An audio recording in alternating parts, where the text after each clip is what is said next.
Hi, I'm Amy McCarter. Welcome to House Calls, brought to you by KaMMCO, where Kansas healthcare professionals deliver health insight.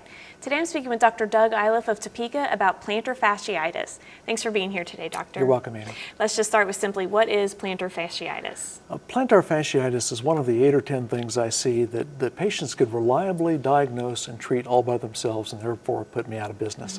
The diagnosis is made by stepping out of bed in the morning and finding out you've got terrific pain in your heel. You take a few steps, it starts to feel better, and before long you're walking normally. You sit down for breakfast, you get up again, and your heel hurts again. You've got plantar fasciitis. So what's the problem? The problem lies with the plantar fascia, which this is a foot, and it runs from the heel up to the forefoot, inserts behind the toes up here, and in the heel in the back. The fascia is that tough tissue, like between a sirloin steak segment. You can't hardly cut it with a knife. And when it gets inflamed, it starts to hurt. Now, the fascia serves as a leaf spring, and so your foot absorbs shock, and up front it inserts in several areas, but in the heel, just one. And so when inflammation develops, guess where it hurts? It's in the heel. Okay. Is that kind of like a heel spur? That's what a heel spur often develops in that area. We'll show up a picture of my heel to show the spur that I've got. A spur is just calcium laid down where inflammation has existed for some time. Now, it looks sharp. It looks like it would be painful, but in fact, it's buried in the middle of a tendon, and you can't actually feel the spur itself. What you feel is the inflammation. What do you do about it? Well, there are several things you do. The first thing is never go barefoot unless you're on the grass. We were not meant to go barefoot on linoleum or hardwood or concrete.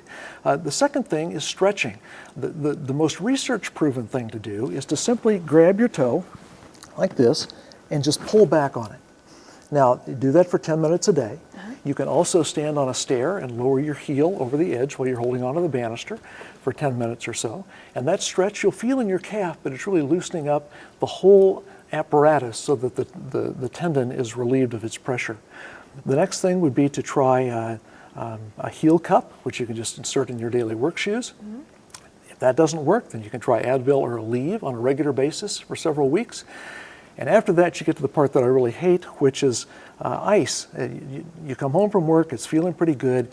You wad up a bag of icy gel or a bag of peas. You put your heel on it, you cross your leg, and you just sit there for 20 minutes while it warms up.